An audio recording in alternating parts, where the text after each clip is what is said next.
principle number 2, there's one God, oneness, everything is oneness, okay? I already said lots of things last time. Last time we spoke about what it means to be one, what is power. Through the template, God proved that he is one in heaven, in earth. He breaks the rules, he makes the rules, right? We said that God is the source of everything. Everything is included in God. You cannot say God is and is not, because God is everything. God is everything that he knows. How could it be that God knows and it doesn't affect what you know? Because really, God is one with his knowledge, because knowledge is a faculty that also belongs with time, and it's also limited. I could know more, I could know less. That means imperfection. And why are you sitting on a Pilates ball? I don't know, but you just made me very nervous.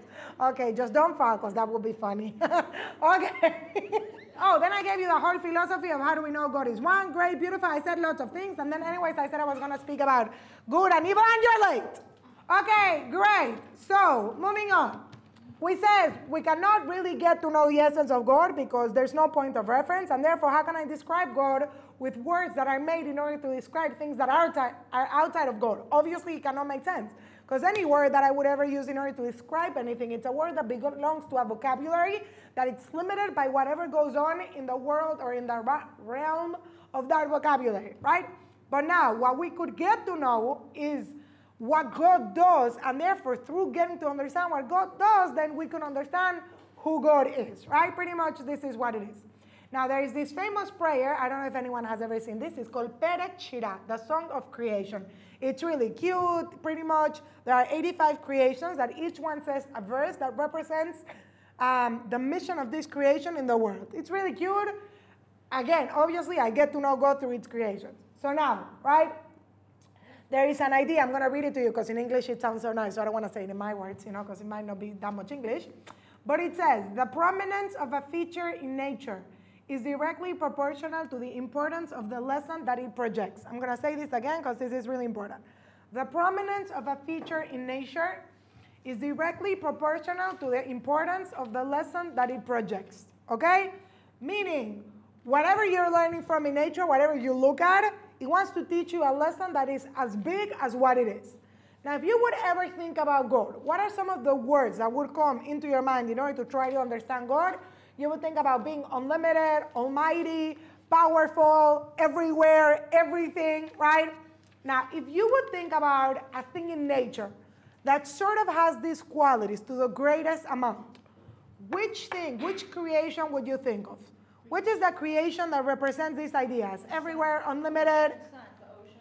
Almost, not yet, but almost. What do you look at and you think, wow, unlimited? Light. What about the heaven, right? Is this something, wherever you look at, there is sky? It's not the same by the ocean, by the way. Obviously, the ocean is so deep, so profound, but wherever you have ocean, you also have sky, right? You ever thought about this? The sky is everywhere. It's everything. It's always watching you, you know, if you want to think about it that way. It just goes up and above, right? If you ever open up the Perek Shira, which talks about the creations and what each one of them says, the first creation that the Perek Shira mentions is exactly the heaven.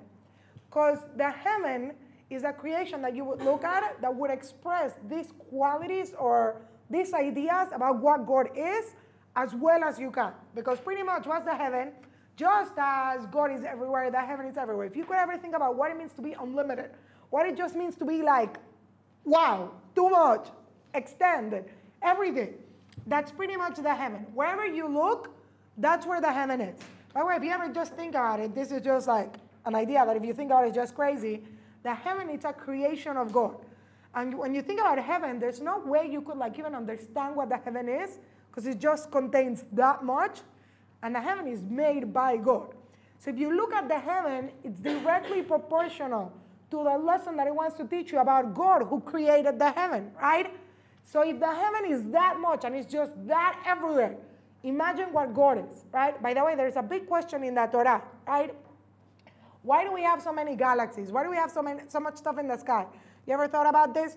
Just yesterday, I was in the gym, and you know which movie they have? And if you didn't see it, like really, where do you live? It's called Armageddon. You know Armageddon? I could stay awake. Okay, this was Aerosmith, last big hit. And then, I don't know what happened to him. But the point is, right, they had Armageddon. So I was like looking at it for a little bit, and they show you the stars, and then the comet, and then whatever. And like even the visual effects are so cool. And you know, like there's a big question in the Torah. You ever think about this? The galaxies, the comets, is just so much. You know, what do we know about this world? there is this like galaxy called the Milky Way, La Via Láctea, if you want to learn Spanish, right? But really, the Milky Way, it's one galaxy in the midst of like millions that we don't even know exist. Like there's Snickers, there's Baby Ruth, there's Butterfingers, there's Crunchy. We don't even know what there is. I have to tell you, like last year we went road tripping. I hate road tripping because I hate flying, but my husband convinced me. We went to 2 things that changed my life. We went to Atlanta. I have the biggest aquarium in the world, changed my life. And then we went to Cape Canaveral in Florida, and they have Kennedy Space Center. This is like Disney for adults. I was in shock. You know what they have? They have an IMAX theater where they show you 2 movies. One of the movies was actually filmed in space through the Hubble telescope, okay? This is how crazy it is. So you could see the images that the Hubble telescope takes from like millions of light years away, and you're just like, wow, like it's crazy. Like I want to decorate my room with that. But then I wouldn't sleep because like I need dark, you understand? But like I was looking at this and I was thinking, why do we have so many? We're never gonna get to know anything. Okay, people spend lots of money, now there's a plan, in 2 years they're gonna make it to Mars. But apart from that, that's it. And who knows, they're gonna make it to Mars and then they're gonna burn alive. Okay, whatever. So you don't know what's going to be. So there's an idea in La Gemara that says, why do we have so many galaxies? Why do we have all of this stuff? Just to teach you about God. Think about this. You look up and you're just like, wow. If this is all a creation, imagine the creator. If you would look at the world and it would be big but not that big, you like think of God as being big, but like it's a concept you could grasp. But when you look at the world and you just see, like I always tell my students, you want to have Yirat Shamayim, you want to have fear of God, think about this. You know what's the only thing you could see from the moon satellite? Anyone knows? You know what's the only thing you could see? The Chinese wall. That's it. Oh, yeah. And it looks like a little line of ants. Could you imagine how you look like? You look like you ever saw My Best Friend's Wedding when Julia Roberts says to her, the ex, I am the bacteria in the fungus that eats the whatever. You're like that. You're like the plankton of the phytoplankton of like the bacteria. I don't even have to, you're like nothing. You're like the bacteria of your freckle. You look like nothing in the world. Can you imagine what God is? It's pretty much what God is. You want to learn what God is? You look, right, the prominence of something in nature. The biggest thing you could ever think of is the sky. That's not even that big. By the way, the sky is half. The other half is, there's no sky. Imagine what God is. So now listen to a pasuk that the sky says, so that you understand really what's involved in the world. So the pasuk says like this, quote, Hashamayim Omer. Again, you could find this in any Perek Shirah. All of these pasukim are from the Torah or Tehillim or something like that. I'm going to say it, and then I'm going to translate. I'm going to try to say it in Ashkenazi and American for you, but I'm not really good at that. So I'm just going to try. It goes like this, quote. Anyways, you know what, people? You should learn Hebrew, real Hebrew. Great. It says like this, quote, okay? Listen to the word. Hashamayim mesaprim kevod kel, right? The heaven recounts the glory of God. Umaaseh yadav magid harakia. And the deeds of his hands are spoken by the firmament. I'm going to go again, okay? Because this is very important details. It says like this. Hashamayim mesaprim kevod kel. The heaven recounts of the glory of God. Umaaseh yadav magid harakia. And the deeds of his hands are spoken by the firmament. Okay? For the sake of this, heaven is what you see. The firmament is where the thunder and the lightning and all of that is formed. Do you have a word for this in English? Firmament. Okay. Meaning like it's a specific point. Now, we're saying, what is the job of the heaven? The heaven tells you of the honor of God and of the deeds of his hands. This is the job of heaven, okay? This is the purpose of the existence of the sky, to teach you of the honor of God. So now if you listen to the Hebrew, which you might have not noticed, but the verse has two parts, and it tells you how the heaven teaches you lessons, but in a different way. The first part, it says, Hashamayim mesaprim, lesaper, it recounts. Whenever you say recounting in Hebrew, the word lesaper, it means like to tell a story. Yes? The heaven recounts the glory of God. It's like you're telling a story, right? The second part said, Maaseh yadav magid, you speak about. The deeds of his hands are spoken about by the firmament. Now, what is the difference between recounting and speaking in Hebrew? Lesaper is when you're telling a story that really, it could be there's a lesson, it could be there's no lesson, but you're just like giving it out. You're not part of it. I'm reading a story. I'm not part of the story. I'm telling the story, but it's something that it's outside of me. It's just there in order to teach you something or to like entertain me or whatever it is. I am not involved. Yes? That's a story. But when you say something, lehagid, when you speak, it's something that you should see yourself as being involved. This is why we know that in Hebrew, what is the famous thing we lehagid? The Agadah of Pesach. Yeah? What do you say in the Agadah of Pesach? You're supposed to be made as if you're doing the whole Agadah. You're a slave, then you come out, then you do this, then you do that, and then you like, whatever, okay? And the whole story of Pesach, you're like living it. The heaven has two purposes. One of them is to recount the glory of God. As I just told you, you look up at heaven and you realize, wow, God, you're like big. The more I look at the sky, the more I realize like you're big. Again, I always have these thoughts. I'm like, God, I get you're big, but like when I really think about what big means, it's like, you could understand that he's perfect, but there's no idea that I could understand what perfection is. This is when you realize how limited you are, because there's no way I could get something that is so big without in a way putting it in a small way. There's no way. But now you could say, okay, God is big, but what? That doesn't make him big in my life. I'm not involved. I just look at the heavens and I see how God made it. But that doesn't really affect me. It's telling me a story. It's telling me about the greatness of God. But how does it affect me? And then the Pasuk tells you a second part. Look at the firmament. You know what happens in the firmament? There's rain, there's lightning, there's thunder. You could say that God is big and then there's nothing in my life. No. But then there's the firmament. The firmament shows you that it is not only that God is a creator that holds into all of this description, he's involved in the world. He's the source of everything that exists. The firmament is there in order to speak to you about God. It is the testament that God is involved in the world. And this is something that's very, very important, right? You could say, by the way, and really, if you ever think about this, what is the physical purpose of thunder and lightning? Anyone ever thought about this? There's no purpose. You know this? According to science, there's no purpose.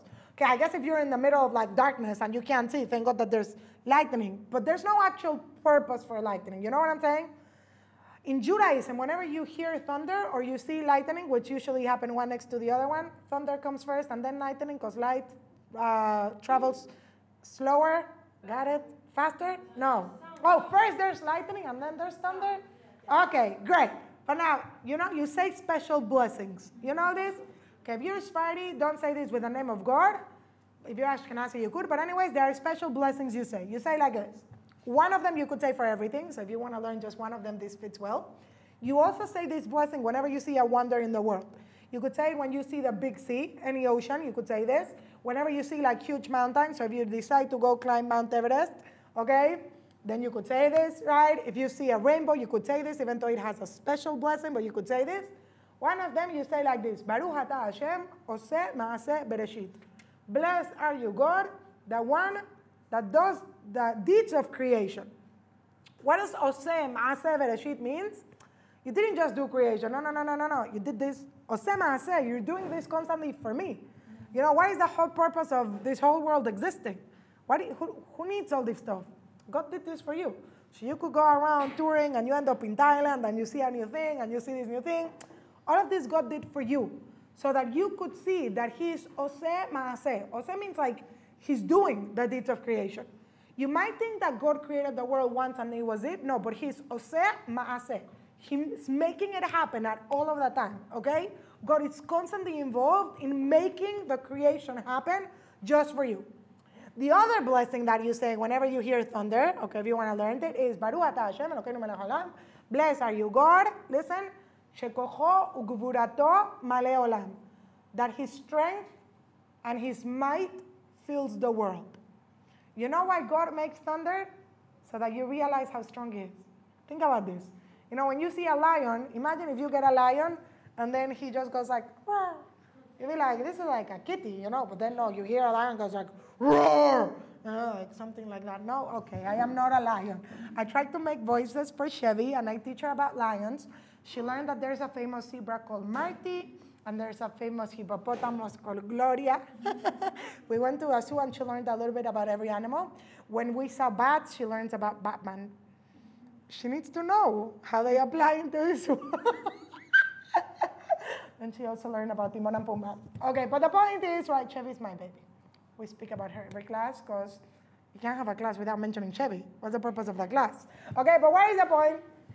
You know what the thunder is? It's the roar of God. The only purpose of thunder is to let you know the strength of God. Imagine if he could make a roar that sounds all over the world. Imagine what God could do.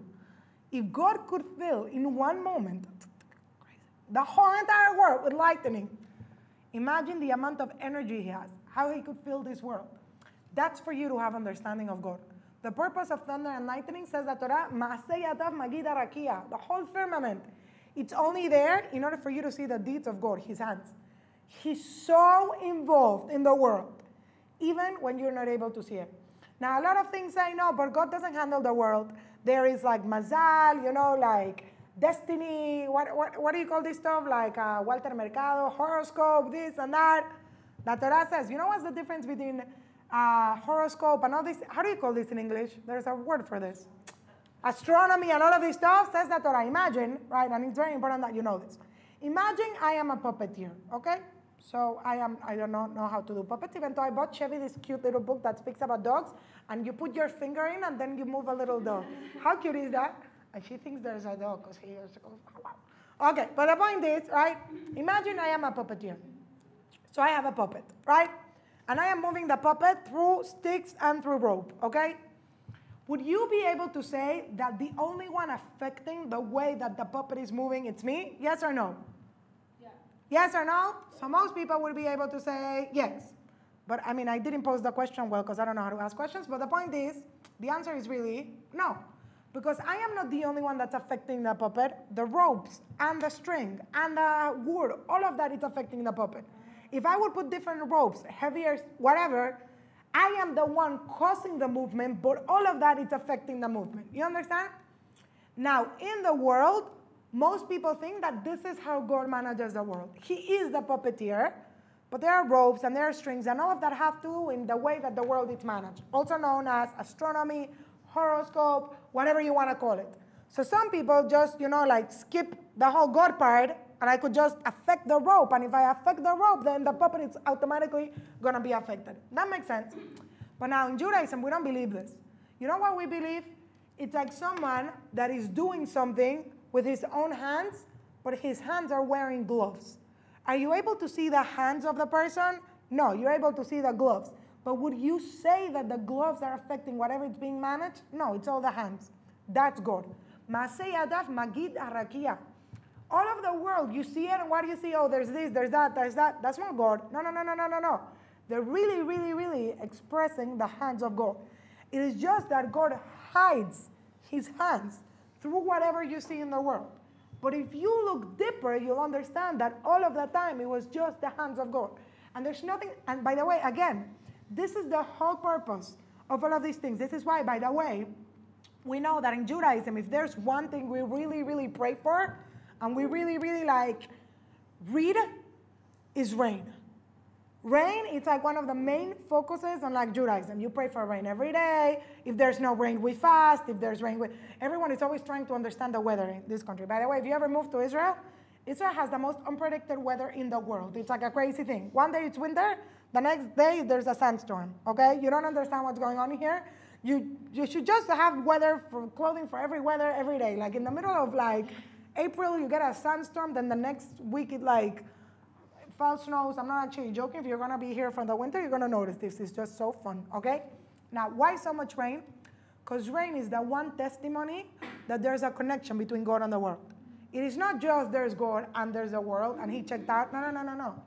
Everything that's going on in this world, it's constantly supervised, managed, thrown at by God. That's what it means that God is one. God is the source of everything that exists in this world. There's nothing that could ever happen that doesn't come from God. But by the way, when rain falls, there could be nice, cute rain, and there could also be rain that, causes the El Nino phenomenon. I don't know. You have the El Nino. Do you still call it the El Nino in English? You do, right? You don't call it the kid phenomenon. At the end, you all want to speak Spanish. You see this? Good for us, right? Right? The same rain, but now it is coming from the same exact source. All of rain is created in the same way. This is a very big idea that this principle wants to tell you. And I told you I was going to throw at you a bomb, which is coming soon, right? But again, what is the main idea of God's oneness? Everything comes from God. God is the source of one. By the way, you could even see this in the Hebrew, right? How do you say one? Echad. Echad is Aleph, Chet, Dalet. I'm not going to write it because I have no patience. If you will look at the board, and Rabbi Marcos doesn't like doing his little letters here in this level, so I'm going to have to do it. This is how you write Echad. I don't know if you know this. We said we write like this in this level. No? No. Yes. Sabrina? Okay? What is Echad? By the way, you ever notice this? I told you a little lesson the other week on like the Shema. The Torah says that if when you say the Shema, you lengthen the Dalet in the world Echad, okay, you're going to get long life. So if you ever go pray, you could hear people, they go like this. Shema Yisrael Hashem Elokeinu Hashem Echad. They go, duh. You're supposed to lengthen the Dalet. So it's hard. What do you say? So they say Echad. You've never heard this? You never noticed? Okay, you have to go to shul more often and then you'll notice. I also don't go to shul. I really don't like shuls in Israel. They don't put any space for women to sit. Where am I supposed to sit? I am looking for a nice shul.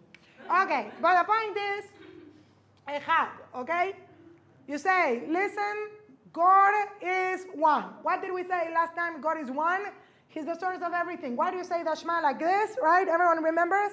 Because if you look at what's going on in the world, there's no way you could be honest and faithful to yourself and say, God, I believe you're one. Because there's so much pain, there's so much difficulty, and therefore if you look at it, you don't really believe. You know, but like, you know, how many things you know? You know, there was a famous Rebbe that said, the longest distance in the world, it's from your head to your heart. It's the longest distance in the world. How many things do you know, but you don't know? You understand? And therefore, how do you say the Shema? You close your eyes, and we say you listen. Because if you want to see God in this world, not always are you going to be able to do it, right? But if you listen, you could always listen to God even when he's in the background. Even when it seems like he's not there, you could see he's making a little bit of noise. By the way, before I tell you the lesson of Echad, this is why there's a famous Tehillim we read on Shabbat. Tehillim 92, Tzadik Bet, which is cute. You should be double Tzadik on Shabbat, whatever. You know this song? Tov leodot Lashem. You're Jewish enough now. Baruch Hashem. Okay, so at the beginning, this whole Tehillim, it's about praising God and saying thank you, blah, blah, blah. So you go like this.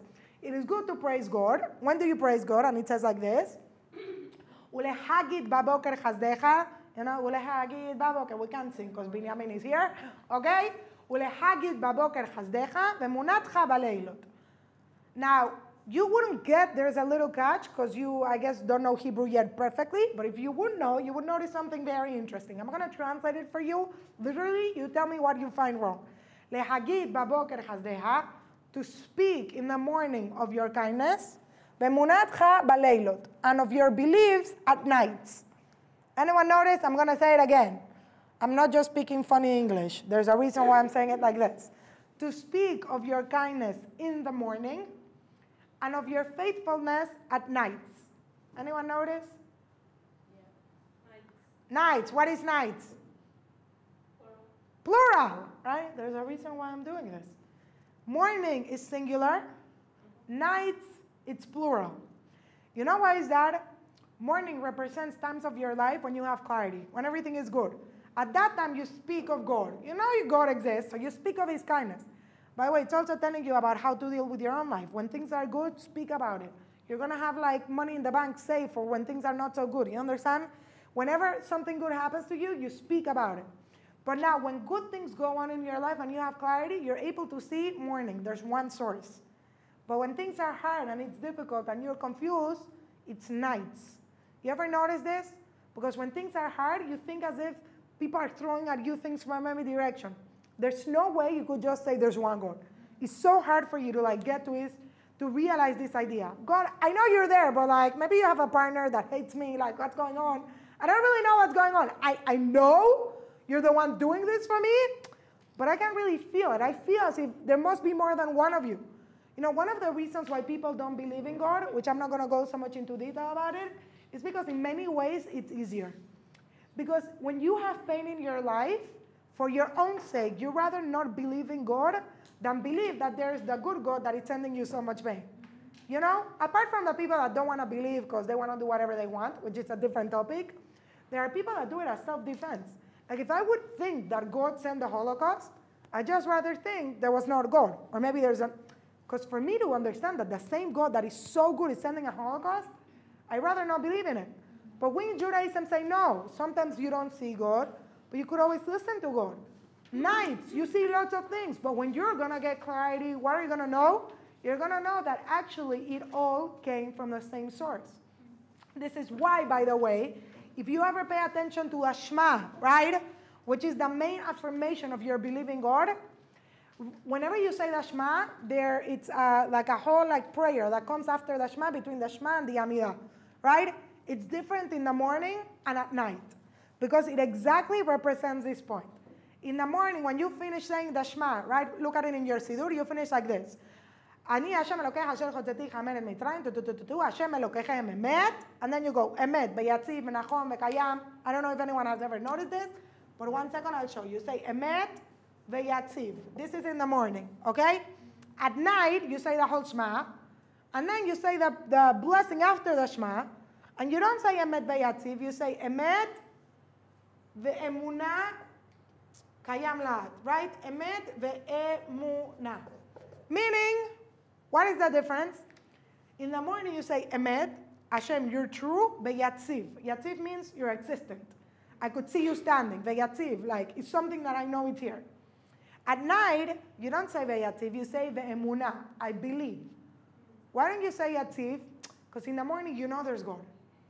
At night, you know there's God, but you don't know there's God. Therefore, I believe. Here in my heart, I haven't made it an actuality. I haven't made it a reality. It's not existence. I believe you're there, but I wouldn't really be able to see how you're there. I wouldn't really be able to make a statement about how I see you in my life. That's why the Torah says that in this world, there are 2 blessings. One for when good things happen to you, and one for when bad things happen to you. Anyone ever heard this idea? When good things happen to you, you say like this, Baruch atah Hashem, hatov ve'ametiv. Blessed are you, God, that you do good, that you are good, and do good. Again, blessed are you, God, that you are good and does good. Because you know God is good, and you could see it happening. Ve'yatziv. I could see how this is coming true. And therefore, it is very easy for me to make this statement. When something bad happens, you don't say this blessing. For example, when someone dies, we should never know. What do you say? You say like this, Baruch atah Hashem, Dayan ha'emet. Blessed are you, God. Listen to a wording. The one that judges truth. Or the judge of truth.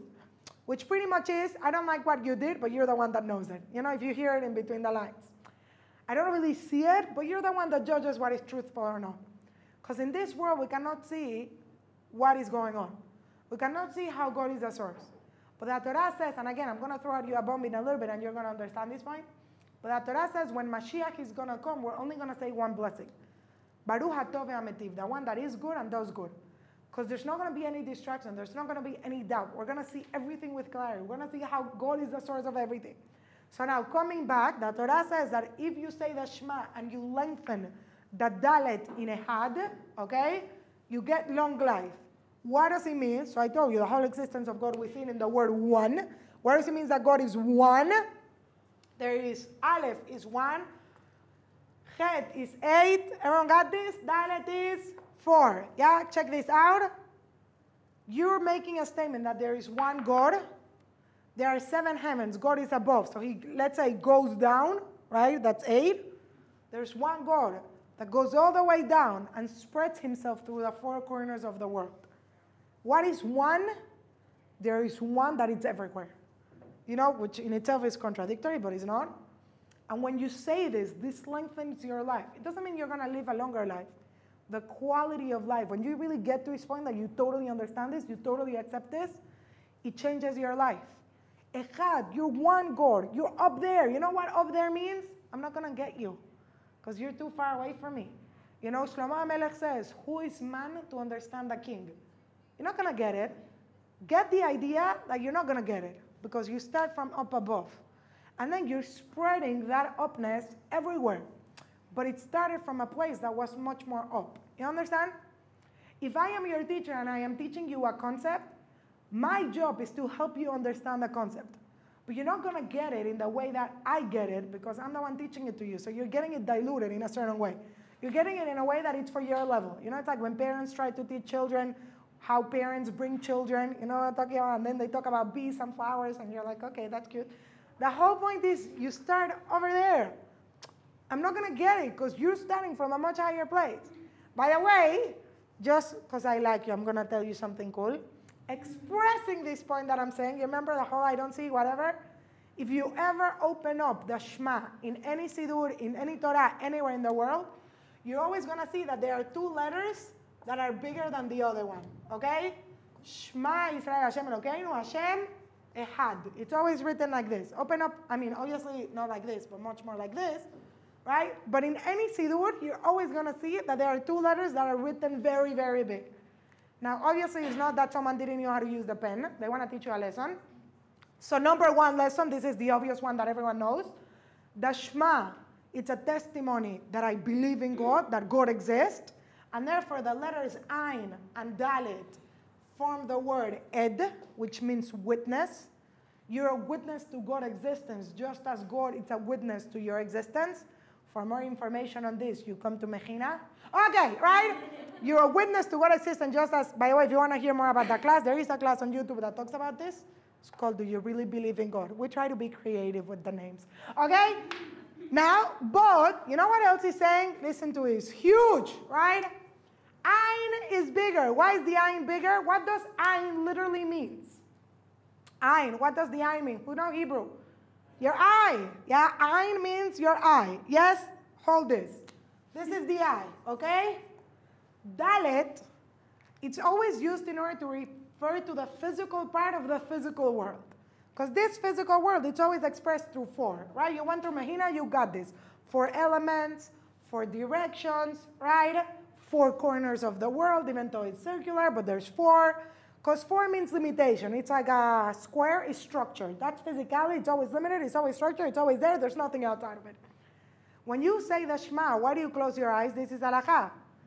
Because if the eye looks, check this out, if the eye looks at what's going on in the Dalet, in the 4 corners, it's not going to get it. And therefore, I close my eyes so that I understand that I cannot understand what's going on in the Dalet, but rather, I need to hear it. You understand? Because the eye cannot see and understand what's going on in this world. It cannot see it and understand it. This is why, by the way, Sephardi people, when they say the Shema, we also say it like this. I don't know if anyone ever has noticed this. Do you do this, Sam?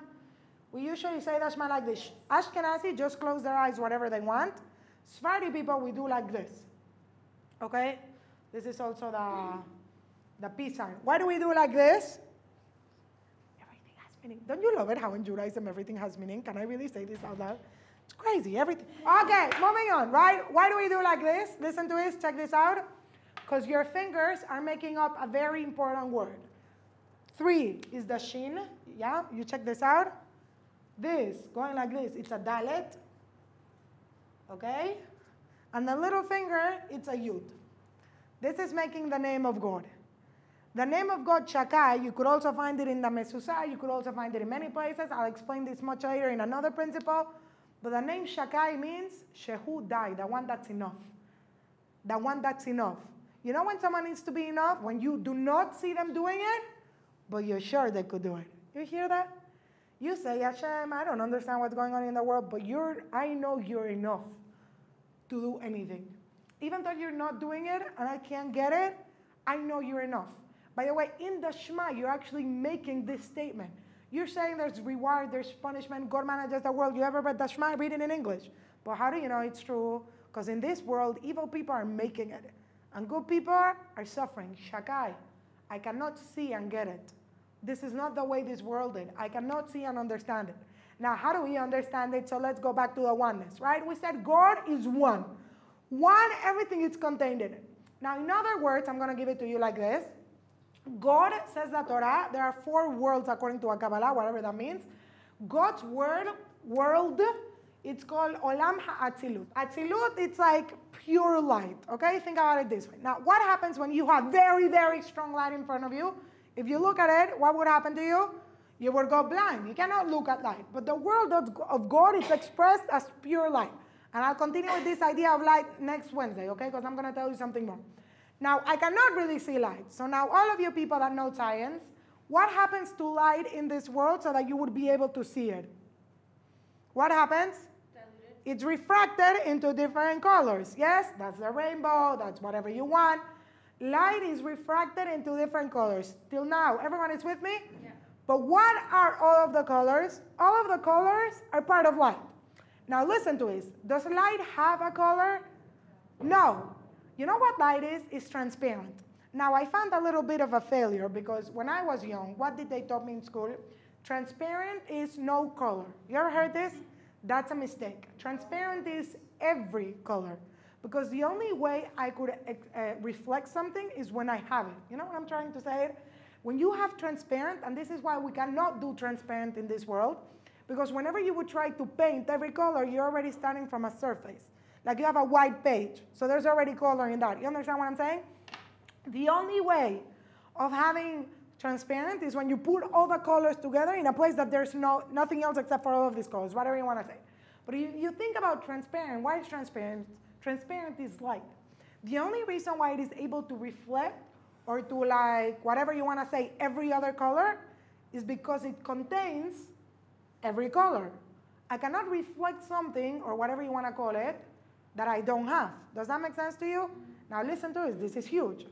God is pure light, but I cannot see that light because then I would go blind. So what does God do? He refracts his essence into colors. In Kabbalah, and you could ask Rabbi Smith because I'm not going to go into it, God is refracted into whatever we call the Sfirot, right? The emanations of God, Kabbalah, whatever you want to learn about it. Now I'm going to give it to you in simple terms. This is different colors. Now the colors, when light is refracted, go from every single side of the spectrum, from the darkest color to the lightest color. So I don't really know how the spectrum works. I don't really care, but it goes like this. Let's say you have black, blue, yellow, red, and then you have white, okay? Which I think there's something lighter than white, but I don't really know how it works. Now listen to it. It's amazing. Huge. Light is refracted into every color, but every color comes from light. You see how this goes? Sometimes you perceive the black, sometimes you perceive the yellow, but it all comes from the same point. Sometimes God refracts himself as black, and you see a Holocaust, and you see a sickness, and you see pain, and you're thinking, what's up? But by definition, being that it is refracted from light, it is only light. You see it as black, but that's because you don't have all of the other shades of the colors. But it still belongs to the same light. That means that whenever you see a Holocaust, it's as good or as godly as your wedding day. They're just different part of the spectrum. They're different opposites. They look like opposites, but they belong to a certain point.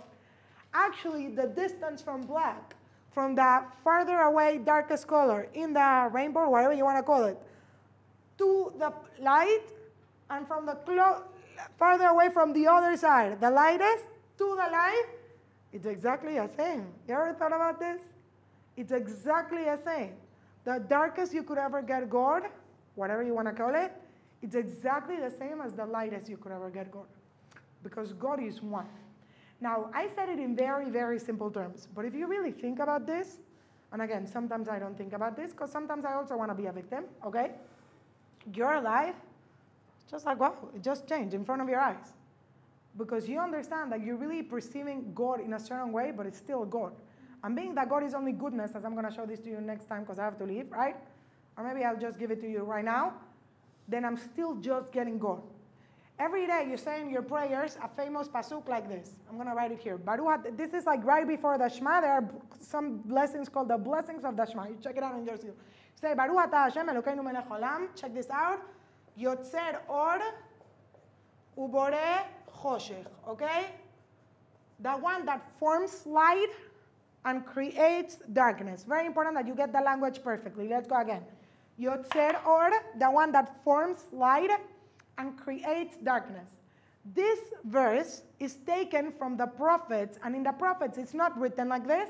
It's written the one that forms light and creates Ra. evil, okay? But now, on the prayer, we didn't want to put the word evil, so we put darkness.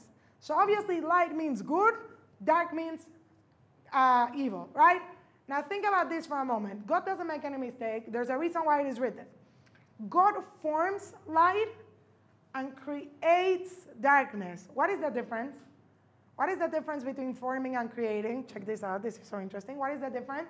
Forming something like exists. Forming is giving shape to something that it's already pre-existence. Creating is making something out of nothing. God only needs to form light because God is only light. But God needs to create darkness.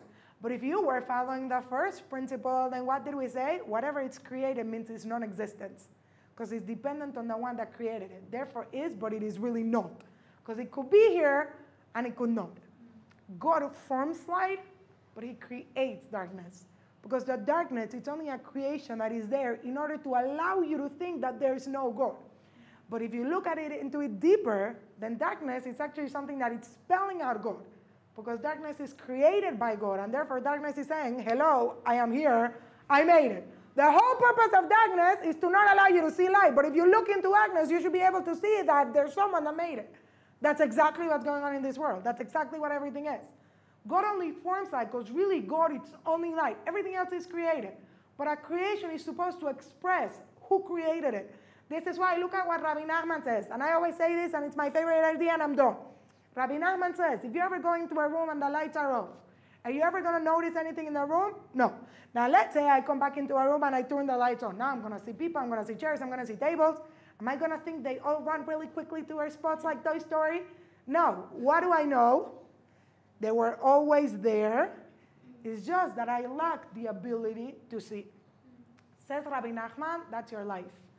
God is always there. What is darkness? It's what takes away. Oh, huge. Okay. I like this line. I have to write it on my computer. But it's off my computer because it goes off by itself. But I just thought about this line. I have an epiphany. Okay? You know what darkness is? Darkness is created in order to take away the ability to see what is already there. You like that? Let's say it again because that is deep. No, I'm being honest. This is like deep. Darkness is something created in order to take away the ability to see what is already there. You hear that?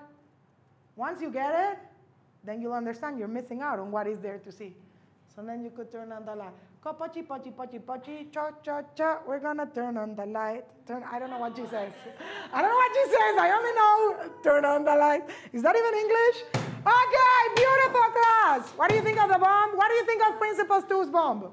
I used so many bombs this time. This is like Hiroshima and Nagasaki.